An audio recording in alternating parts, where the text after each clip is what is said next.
ప్రపంచవ్యాప్తంగా super hero సినిమాలకు మంచి క్రేజ్ ఉంటుంది. ఇండియన్ సినిమాలోనూ కొన్ని సూపర్ హీరోల క్యారెక్టర్స్ క్రియేట్ చేయబడ్డాయి. అయితే ఇప్పుడు ఐకాన్ స్టార్ అల్లు అర్జున్ కూడా ఈ లీగ్ లో చేరబోతున్నట్లుగా టాక్ నడుస్తుంది. పుష్ప సినిమాతో పాన్ ఇండియా స్టార్ గా మారిపోయిన అల్లు అర్జున్ తన ఇమేజ్ ను కాపాడుకుంటూ దాన్ని నెక్స్ట్ లెవెల్ కు తీసుకువెళ్లడానికి ప్రణాళికలు సిద్ధం చేసుకున్నారు. అందుకు తగ్గ స్టోరీలు, వాటిని తెరకెక్కించే దర్శకులను ఎంచుకుంటున్నారు.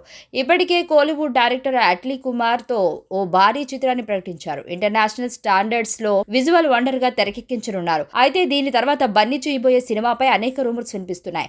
Bollywood actor come director Basil Joseph తో వర్క్ చేయబోతున్నట్లుగా వార్తలు వస్తున్నాయి. నిజానికి త్రివిక్రమ్ శ్రీనివాస్ దర్శకత్వంలో అల్లు అర్జున్ ఓ సినిమా చేయాల్సి ఉంది. కథ కూడా రెడీగా ఉంది. అయితే అట్లీ మూవీ ముందుకు రావడంతో త్రివిక్రమ్ ప్రాజెక్టు పక్కకి వెళ్ళింది. Victory Venkatesh, young tiger NTR లతో పనిచేయడానికి దర్శకుడు రెడీ అయ్యారు.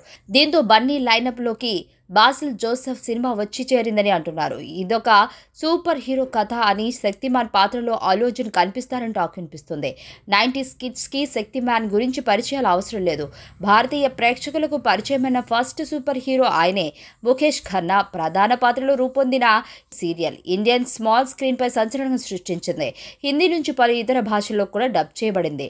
అతీంద్రియ శక్తులను కలిగిన శక్తిమాన్ తన అనితర సాధ్యమైన సాహసాలతో దుష్ట శక్తుల నుంచి ప్రజలను ఎలా కాపాడాలనే లైన్తో ఈ సూపర్ హీరో సీరియల్ రూపొందించింది.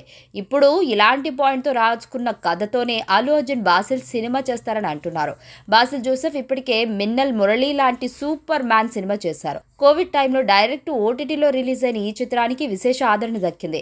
మిన్నల్ మురళి 2 కూడా రానుందని ఇప్పటి నుంచో వార్తలు వస్తున్నాయి. ఇందులోనే బన్నీని సూపర్ హీరోగా చూపించనున్నారనే న్యూస్ వైరల్ గా మారింది. గీతా ఆర్ట్స్ సంస్థ భారీ బడ్జెట్ తో ఈ సినిమాని నిర్మించనుందని టాక్. ఇందులో నిజమెంత అనేది తెలియాలంటే అధికారిక ప్రకటన వచ్చే వరకు ఆగాల్సిందే.